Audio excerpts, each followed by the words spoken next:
Alright, Etv Uganda, Word XP representing. Thank you so much for watching. Yonna gye musinzira okuba nti mutulaba, mwebale nnyo mwebalire ddala.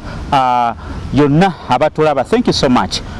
Olunaku lwa leero is a blessed Sunday. Mwebale kwekumira ku mukutu. Yonna gye mutusizaako engalo gye mukoze mu wiiki eno, akansuubire nti batambulidde mu bulungi. Ababadde n'obuzibu, abafiiriddwa, Mukama Katonda abagumye, abalwazizza, Mukama Katonda abayambe, be mwalwazizza basukke. Balina okusoomozebwa mu bulamu, katubasabire Katonda abayambe era bateremu obwangu buli kimu kitambule nga bwe mwagala. Andi wano ne muganda wange Abudu yekolera, tugenda kubanga tuwayawayamu nga bulijjo. Mukulu taata obulamu? Alhamdulillah, obulamu bulungi. Muli mutya abalabi ba Etv Uganda wetuli mpola mpola. Musinzidde waliwo yaŋŋamba nti ali Korea. Erinnya ndyerabidde naye nga wenna omulabi wa Etv ng'osinziira Korea nkutumiddeko oba mbatumiddeko kuba nkimanyi toli omu naye ng'erinnya ndyerabiddemu. Okay, so many people watch us. So tumanyi nti kati tubunye ensi yonna everywhere. Today morning I was speaking to someone from UK. Ngamba, I like your programs, mwebale kutuweereza and so on and so forth. So nitubanga ffe abantu basuubiza busuubiza. Everything is gonna be good. Wiki feedback Boston nayo mukadde wange omu yampeereza ka message nti nagamba obubaka abufuna. So mbebaza okukkiriza nti tuli ku mulamwa, tetuli wano mu kuzannya buzannyi, ate bino ebintu bye tukola twabikenkuka, tetuva eri na mwenge gwaffe ne tujja tubaweereza, tukola research. You're right. Wiiki eno mubaddemu ebintu bingi naye njagala okusaba tusooke n'emboozi ya Moses Radio. Yesterday lwabadde 1st Feb, twasiibye Kagga, nze kennyini nabadde Kagga, twasiibye Kagga. So many people came. Wabadde ne Minister wa Tourism, Minister Kiwanda Suubi Omubezi, State Minister for Tourism, Minister Kiwanda Suubi, abayimbi babaddeyo, Wizo yabaddeyo, Palaso yabaddeyo, Chaga, abayimbi abalala babaddeyo. Ningo mulamwa twatambulidde gwabadde kufuula okufuula Mowzey Radio okubeera ow'ekijjukizo. In that entaana y'engeri gye bagikolamu bagiwonda bulungi nnyo. Ntambuddeko nga abagagga bafiiriddwa, something like that, but I think tetunafuna ntaana enyirira nakunekanakananga Mowzey Radio. Omulimu ogwo ogwakolebwa Mejjale okumuzimbako n'ebisinga, I think 80% of the work yakolebwa Brian White. Naye nga mu mbeera yennyini wenjagala tutambulire, remembering radio legacy, Moses Radio legacy, kya wagamba kisaanidde okumufuula ekyobulambuzi kubanga mu ntegeka abantu bagenda kugenda ng'ekkaga era ndowooza baatandika. Oli wadde mbogenda n'okyalayo n'olambula ku Mowzey Radio. Waliwo enjawulo wakati w'okujja okulaba ku muyimbi wange we bamuziika n'okulambula. Ebintu ebyo bya njawulo. Radio yayimba nnyo ekyo teri ayinza nakikola kiwakanya kubanga yalina eddoboozi eriri sweet. Radio oyo omugenzi naye mu ntegeera yange kikye yakola ennyo ng'ayita mu music we, ekyo kyogamba nti asaanidde okufuulibwa ekyobulambuzi. Nga bw'ogamba nti Fire yasomesa ku bulwadde bwa mukenenya oba kasozi, sirabawo nnyo Impact Radio gye yateekawo ng'ovudde kale kuyimba obuki obulungi, sirabawo nnyo. Naye budde naafuba kitadde waka waabwe tekiri mu museum oba wa anti n'ekifo era bagenda kiyita museum era nga mu Africa I think it is going to be the second musical museum esooka eri South Africa. Nti waliwo South Africa gye bakozesa apartheid, abo abayimbi abalwanira apartheid nenga ate si ya muntu sekinoomu se collective society ne bano bo kye baakoze bagenda kuteekawo mejamu erimu ebyasigalira byonna ebyamoze radio byeyayimbanga bwe yayambalanga kwegamba okukipinga legacy ye kijja kukola okubaleetera kasente no keeping a legacy nga bakyogera ninga yere ebadde yakubaawo music wa radio Mowzey abadde tagenda kuvunda n'abaana baffe babadde bajja kumusangira bakole ki bamubaale so bwe babanga bakitadde waka waabwe sijja nnyo kiyingira munda nnyo kisusse bakitadde waka ne minisita mu kwogerako yagambye nti omanye ekintu bwe kiba ekyobulambuzi ate kiba kivudde mu mikono gy'omuntu nekifuuka kya ggwanga nga bw'ogamba nti mama wa radio yazaala omwana naye ate omwana teyayimbira ye yali ayimbira ggwanga so basically gavumenti eringa egamba nti if they are to take over facility ne batwalize mu facility of course bayinza okugamba nti tusoloza nusu 10 olukaaga lwa gavumenti ebibiri byaffe bina batuula ne boogera nabo nga bakiryamu kuba tebayinza kikola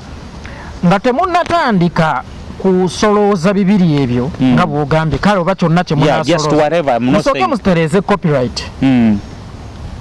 ebeere ki y'amaanyi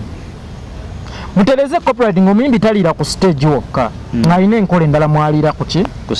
ku music we that's why abayimbi bafa buli weekend abayimbi nakwata ebivulu 10 nti radio mu kufa baali bakava mu ttuwa n'agenda atalondola akasente ke we kalaga ku nnyumba kubanga emitima gyabwe giba miki miwanfuwanfu obudde bonna so nga temunnalowooza ku kintu kino musooke mulowooze ku copyright kubanga kino ekintu bazadde ba radio okuvayo ne bakikola tebaagala keepinga legacy ya radio baagala sigala nga balabirira bamulekwa nga ne maama asobola okufunayo akasente akayamba naye singa copyright ebaŋŋumu bulungi nti ow'ekibanda tojja kusala luyimba lwa muyimbi okuggyako ng'oluguze zinnandiroozezza nti famire ekyo kyesinga okukola ki kubanga ekiri emabega w'ekyo sente waliwo DJ mukwano gwaffe omu is called DJ Paul DJ Paul na abeera Abu Dhabi he came up with a project era yesterday abadde yakoze compilation mixtape nane stop y'ennyimba za radio zonna ze yali ayimbye project najanjulira family yasoka nandowooza before yesterday yabalaba nabagamba nze sirina nnyo kinyinza bbawa naye nkoze music wa radio no n'amasteringa CDs n'agamba sente zonna ezivaamu zisigala ku family teyagalako yadde 10 era yakikoze I think yesterday na CDs yabadde nazo ndowooza yazitunze ne ziggwawo era sente n'aziwa family don't you think nti bwe bana bakoze mejamu eno omuntu eyali faani ennyo wa radio n'ogamba nti CD eriko ennyimba za radio zonna ya mutwalo era bagisanga wali ne bwe bayeetaano ne bwe bayeetaano mu budde buno basobola ojjugula so don't you think nti kijja kuyambako maama mpola mpola n'abalala kino ekintu saagala tukyesigamye ku radio ng'omuntu nawandiikirako President Museveni si bbanga ddene nga musaba ku nsonga y'abayimbi naddala Hamani basudde ne mugamba nti tusobola okukozesa oluguudo lw'e Masaka naddala obasudde bwe yafiira tuteekewo ekibumbe ekyabasudde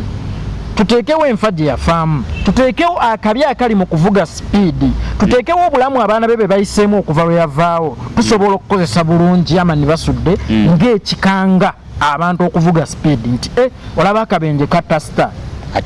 ate nze ye abaffe olaba abaana basita babonaabona after his death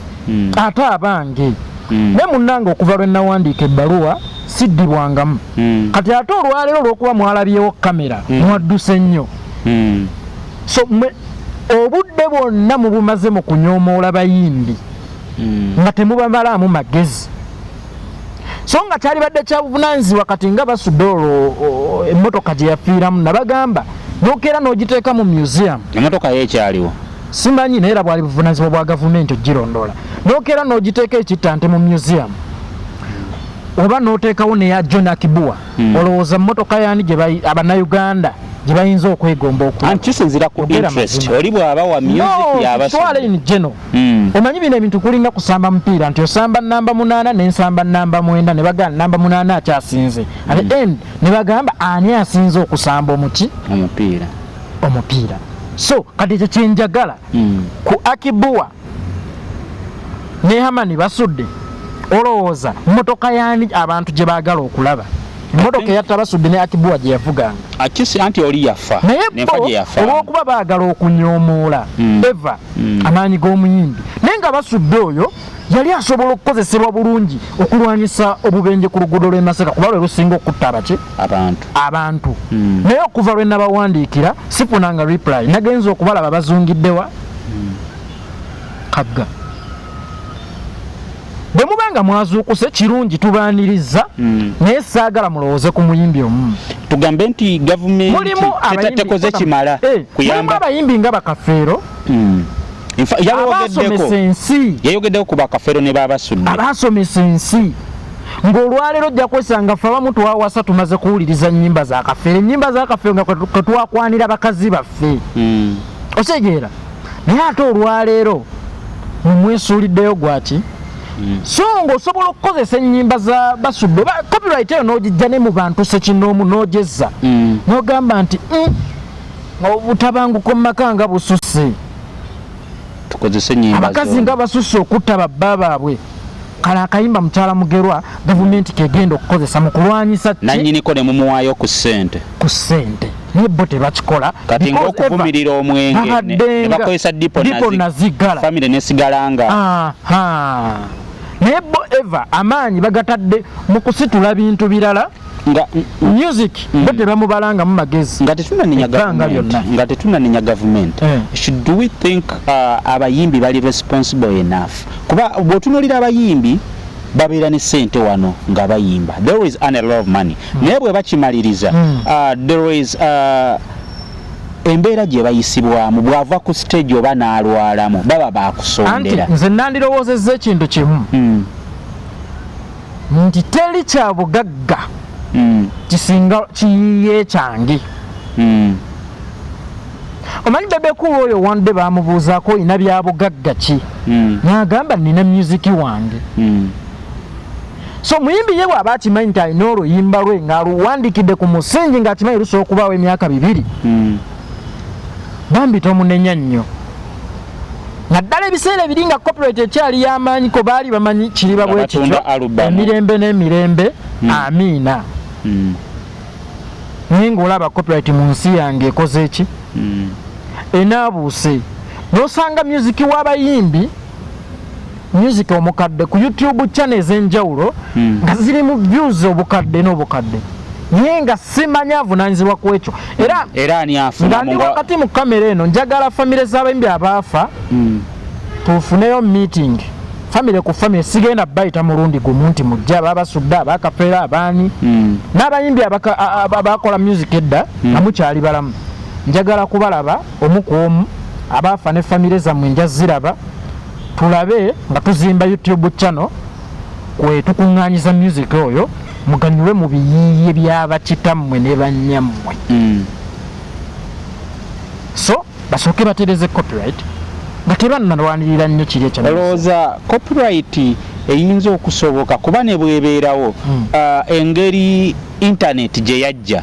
nti kyangu nnyo muntu akayimba okukabba okukayozaamu tolowooza nti gavumenti ne bwetekawo copyright abantu beetaaga okusomesebwa okwagala ekyo ekintu ekiyiiye nti katugambe bw'oba oyagadde ekintu kyonna omuyimbi ayimbi akayimbya genda okagule mu kifo ky'okkalaba obulabi bannayuganda ky'okkatwalira ku bwereere ekintu ne bw'aba akyagadde tosobola musomesa kukyagala bayitawo okwagala tebakusomesa nze bwe njiyo ekyange nina kukukwasa mukono kiprotectinga kuba kikunyumidde namukwano gwange omu twaliko samwe yeeye Bulaaya n'abaako akayimba ka Steve Jean kansaba ali ndi mu kaplayinga naye nga nakadownloadinze ku app ya Ericom nakansindikireko ku WhatsApp nemugamba yo have free internet naye oyagala era stiru nkusindikira akayimba ng'atosobola okkateekamu n'okafuna. So kati amaanyi ago ge tulina okukwasa abantu si kubaagazisa bwagazisa ebiyiye byabaki eby'abantu. Alright, Etv Uganda, Ward XP is my name. Tuli wano tuwayawayamu, tukyali ku nsonga za Mowzey Radio. Bwe twabadde eyo maama in fact yabadde muyongobevu, yabadde munyiivu olwabo abamuttira mutabanyi we. Era n'agamba nti okuva mutabanyi we lwe yagenda kwe kubonaabona embeera gy'ayitamu, kwegamba ne yeevuma n'abo abamwogerera amafuukuule ng'alinako abamu abaagala okumuyamba oba baasaba obuyambi. N'agamba bamuyisa bubi ddala bamumenya omutima. Waliwo ndowooza abantu abamulemesa nga bw'omanyi bonogamba abamulemesa okukola ki nga maama wa rediyo nga ye nti katugambe alina ayagala omuwa kasente oba alina we yeekubira omulyango okusaba ne bamukubba oba ekikono ne bamwogerera maama omukyalo oyo kwegamba ebintu webitugamba n'agamba mumpisa bubi mummenyera ddala omutima aveeyo abaatule kubanga yali amuwa ndowooza nga bw'atakyaliwo. I think radio nga tumujjeko he was the breadwinner. Baganda be yababeezaawo, family yagibeezaawo, maama yali amenye ekikolwa ky'obwavu mu family. Beera specific. Kakati maama tusobola omusaasira nga maama olw'okuviibwako omwana ate olw'okuviibwako omulabirizi boosi w'awaka kankiyite bwe ntyo. Maama yafiirwa ebintu bibiri. Yafiirwa omwana we n'afiirwa ne mukama we. Yali amuwa kasente omwezi kankiyite bweki sina mwezi buli we yabanga n'akyetaaga kankiyite bwe ntyo nti okuzaala rediyo yakola omulimu oba yakola bizinensi ye kati yali atuuse okukola ki okungula ate bizinensi eyo nevaawo kyaddaku. So bw'aba alina ennaku ku mutima olaba ffe tugirina rediyo baataazaala beyayimbira obuyimbizi nga tetwamulyamu yadde ekikumi oluusi yatuvumanga n'otuvuma naye ate ye maama we. So nkusaasira mukadde wange naye abo boogamba bakkuba ebikono baatule tebagenda kukuba batugambe tubakube naffe okitegeera kisingako neera kiddayo ku kiri kyeggambye kya copyright babaana ba Bob Marley nga tebeetaaga kusisinkana muntu yenna aba Michael Jackson nga tebeetaaga sisinkana muntu yenna abalake budde nga tebeetaaga sisinkana muntu yenna neffe abayimbi baffe bafa music waabwe babadde bamuliirako ku stage. That's why bakola busho nga 10 olunaku n'omugula soda n'omulaba banoonya kukola ki kuliisa famire kubanga sente bazikolera ku stage wokka. Naye singa wabaddewo copyright namu era ey'amaanyi maama wa radio yali badde tajeera yandibadde at least buli mwezi ng'alina asikayo awo wennyini tekitutuzayo kuba bw'otunuulira enfa ya radio yafa lwakumukolako fujjo. AK47 bamukolako fujjo eke teryamanyi nfa oba bamukuba eka ayinza okuba anyway sidda gigenda nnyo ensonga naye nga teryamanyi nfa kakati recently tulina ekyabayimbi bebakuba obucupa effujjo mu bayimbi ekisinga okubeera ekyennaku kati kentudde ku interview eno ogenda kuwulira abawagizi ba radio mu comment nga banvuma naye abo bennyini abamuwaana nokeera ku makya nze nakolako ku statement mu waliwo radio lwe yakola effujjo ku lumbe lwa Ssemwanga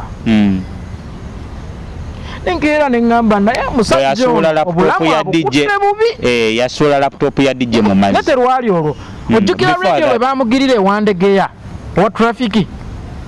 olujjukiro olwo olunaku owa traffic radio lwe yavuma owa traffic baane statement neŋŋamba naye omulenzi ono obulamu abutwala for granted tamanyi kyali tamanyi nti kyabugagga kya ggwanga tamanyi nti bwafa famire yesi ekaaba n'abawagizi be bakola ki bakaaba radio obulamu obututte bubi abo bennyini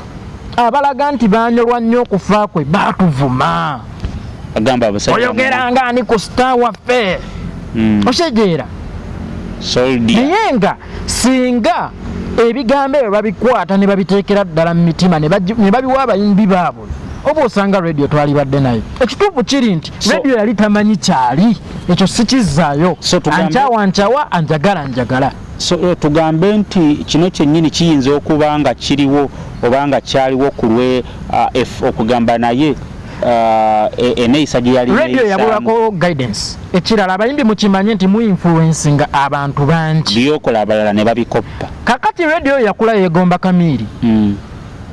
obuvubuka bwe bonna ng'alaba Kamiiri akola fujjo akubye ababoda atomedde Bobi Wine akubye Bebe Kulu Musiriki kakati ye yalowooza basita beeyisa batyo kubanga omusajja gwe yajja atambulira mu bigere yali yeeyisa atyo kyannaku nti yamasteringa muzannyo Kamiiri gwe yali akola ye n'agukola ki yerabira nti oli Chameleon abayimbi muyige okuinfluencinga abantu era okufa kwa radio nsooka nenkuteekako ku Kamiiri yamumentalinga bubi. First of all, radio munsi yali awuliriza abantu babiri ndooza mama we na Kamiiri wayitako ku radio n'omugamba radio kino kyokola kikyamu kuba gwe yali awulira wayitako ku radio n'omugamba naye radio buno bulamu nate we yafiira baali nga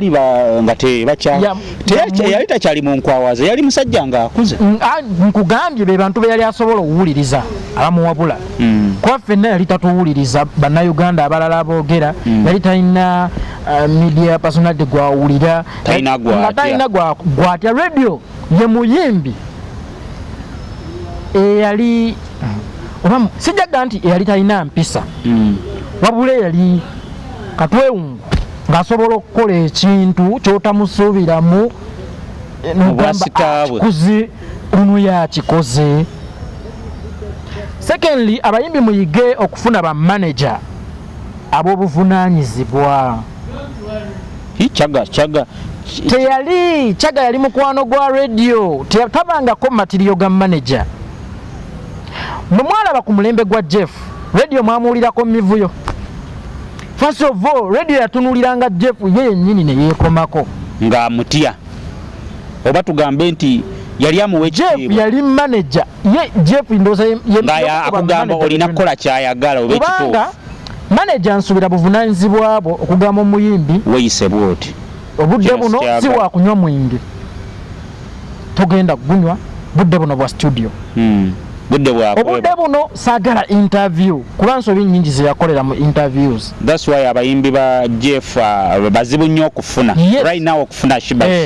very hard. Budde buno si bwa interview togenda gikola okumala ebbanga bweri paka we nagamba nti kati budde buki butuufu luno oluyimba toluta kino kyokoze si kyagadde yo Jeff naye Chaga musajja wattu eyali azze okupakasa ewa radio nga radio yakozesani Chaga kakati radio nga ne bwakola amajaani gonna ne galabikira ku TV ajja mubuuza Chaga kano kakoze gwasinga papa katambudde because akuuma muki mulimu gwe n'omulimu gwali mutagumanyi nako so abayimbi yawulira nti waluka gayi muyiga okufuna ba manager bemuwa ku kitiibwa ate bemutya otherwise abayimbi muyina bapikerere temuyina ba manager balina bafaani balina bawuzi ba bunyama bakwasi bansawo nti manager gwasinga ne bwe kiba kikyamu gwatuma ne chapati jano ndetere wali chapati kakati kankuwa ekyokulabirako radio oyo bava mutuwa agamba Chaga John twaleko wa ku site yange olwo ye yeesalirawo n'okukola ki okutambula okwesalirawo kakati ku mulembe gwa Jeff ng'oli manager ali professional omuyimbi nga yakava mu tuwa atuukira atya ku mwenge nga tannawummola tatuuse na waka agenze buterevu we banywera omwenge eyakava ku tuwa omuyimbi gw'omanyi nti bizinensi yo akwatirawo ate emmotoka avuga agenda entebe ku site ye addala oli manager. Ndowooza ekyokusatu abayimbi muyige okweteeka ku security naye bwakanyama babeera nabo no mubuddire bano bagaya balina obubiri nemubaleeta mugende muba mupangise bakanyama gende watonesa empijja mugambe njagala kanyama buli mwezi kampuni yo ngenda juwa sente buta oba tuteese ng'emulago oba wali za security ezikuuma emiryango naye omuyimbi weetaaga kanyama si owakabiri kale oba wakabiri naye ayinamu kuba incident ye yaliwo singa yalina omuntu alina Washington ali mu mmotoka ali mu bibye bino ebintu mubadde temubimanyi Washington yagenda ne radio Entebbe Washington naye ebiriwo abinyumya tabitegeera yasigala mu mmotoka oli ali mu bbala alikka WhatsApp akola ki agenda okuwulira ekintu kigwa apapala agenda osanga nga radio akoze ki tomunenya omulimu gwe tegwali gwa kuuma radio era si ye yali manager wa radio yali mu buddo bwe yali mukwano gwe kankiyite bwe nti so tugambe nti omuyimbi yenna afunyemu erinnya alina okubanga aba n'omuntu amubeerako bonna buli walaga kakati katugambe radio teyafa wabula aba avuga emmotoka agenda Entebbe neyabika omupiira radio gwalina ovaamu osiba omupiira gw'emmotoka radio okakasa ensi yonna ekwagala bwe tokimanyi nti buli baba bakwagala ennyo ababa batakwagala because music mubamu competition something can happen basudde bwe yafa abamu bagamba oli yamuse something like that mubudde ne kwekyo bali kale bayimbyeko mutubonga naawe bice ebintu ng'ebyo so kati waliwo abantu abatakola ki abatakwagala ekiralo omuyimbi tebamulabira bwereere bbanga lyonna emirembe n'emirembe motoka ne bwefa alina sigala mu ki munda bakadeideyi ne bakitereeza singa aba ne ba bodyguard n'ekiyambi kyokiyambe alina okuba ne I think omuyimbi bantu nga babiri personal assistant ono kwata busawo biki sente biki nono amubeerako emabega kanyama ye radio yalowooza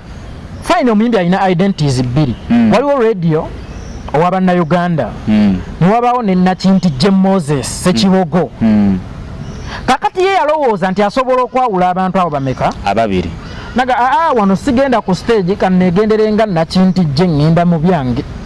naye luwofanga Nakinti je ensi ekabirani radio Yoweri Museveni ne bwaba agenda ku faamu ye president w'eggwanga ey'obwannannyini abana security yabwa president kuba bwafa tebaga nti Museveni afudde bagamba president wa Uganda akoze eki afudde so muyiga okwetekako security kanyama ba mitwalo mitonotono tugambe nti abayimbi bo bennyini nga bo begayalirira tebemanyi maanyi gaabwe tebamanyi nti kyabugagga kya ggwanga oba sente ze batalina sente ze bakola omuyimbi olina n'okuba sometimes ne lidika waliwo wootuuka ku level nga ne lidika olina okuba nayo ne Uganda wano ku bayimbi abayimba muyimbi kyasaana lidika naawe tulekeemu waliwo lwekyetaagisa nga muyimbi ki sigenda kumenya oyinza okugamba bampadde nedda sigenda kumenya gwe sigenda kumenya naye nkugambye mumunyoma abayimbi bammwe temumanyi kye bali naye omuyimbi w'e Uganda okumanya tebalina security avuga n'emmoloka nga kuliko number plate big size bafudde chameleon ghetto ebintu ng'ebyo kaakati nga buli waayita bamanya nti Bobi Wine wuuyo akoze ki agenze naye ng'ekyamazima obwa serebu bwali badde na busibe bano abaana ate bo beeyagaliramu bweyagali ekyo babasabula buli budde babasabula kuba buli waba bamanya nti akola ki nebweru era bibeerayo abayimbi nga omanyi baswaga nze njogera ku kyemmanyi kiina kuba sifudde ku byebweru njogera ku kiina kuba nti omuyimbi yegwe yali badde mu kifo ne batamanya nti wooli too much appearances zisusse so omuyimbi ali kyakulabira kinga tumaliriza appearances olwaki nzogerako nti zisusse obeera mu bbaala omuyimbi mu kifo ky'okkuba akasimu nti kyali lubega leero ngenda kuyitirako mu bbaala yo muntegekere nange njala kunyumirwa kuba nabo bantu n'otuuka nga tewali naategedde nti okola ki ojja nti wooli naye otudde wano omuyimbi atudde wano asitusa agenzeeko emmanja okweyamba kakati aba avaayo nga naawe oyingira ogenda osanga nga yayonoonedde ttooyi kifaananyi kimuddamu mulabira tafulashinze mu mazzi nkuwadde kyakulabirako kifaananyi kimuddamu mulabira tukiva mu appearances ez'ekisiru ze bakola ki. That's why in Uganda tetulina ba star, tulina ba celebrities. So nga twali badde ne ba star ne tebamanyi nti ba star. Alright, kati omuyimbi aliwo kati ayinza kukola atya okwewala ensobi ezize zitwala abalala. Bw'oba weegomba omuyimbi nga radio kyembasaba mulekeraawo okoppa ebikolwa byabwe, bwe bibaayo koppamu ebirungi efujjo. naye radio bwe yakoppa ebikolwa by'omuyimbi bye gwe yakola yeegomba yafiira mu firimu ki eyo. Ekirala mukoppe musiki waabwe oba mukoppe ennyimba yaabwe n'obuyiiya bwabwe, ebikolwa byabwe mubireke. Bw'aba yazaala nnyo gwe weegombe musiki we nti Abdulmulasi yayimba nnyo, nze sijja ate kwagala nnyo bakazi nga ye bwe yabaagala kuba kati siriimu muki muyige okusengejja munyululemu ebyo bye mukola ki bye tubeetaagamu nga ffe abantu. Ekirala stunts ezo ze mukolaakola zijja badda. Radio Mowzey alina stunt gye yakola ng'ekyamazima olaba talina mulamwa kwagikoledde awo ku Lafters. Edison yali ayogera azza museka akazindaalo. Nze namanyi eno stunt alina ekivvulu naye tewali muziki. So ne stunt muzirondo be tetwagala nnyo stunt, twagala music. Otherwise mujja fiira mu stunt zammwe kuba kati bw'okola stunt nga radio gye yakola olunaku lwofa ng'era ofiiridde mu kifaananyirizaako bwe kityo abantu tebagenda kuba ku sayidi yo. Okay, thank you so much. What excuse my name badde ne Abudu yekolera nga tuwayawayamu ku nfa ya radio akyekyeggwe wenna ali ekyo oyinza okugiyigamu na mbeera ki gye tuyinza okwewala. Nsubira olina kyoyizeemu akavidiyo kano kasharinge, commentinga, katambuze yonna. Thank you so much for watching. What excuse my name ku kamera nkoze ne Aaron Bobo omukulu. Yan. Tunaddamu nate. Inshallah.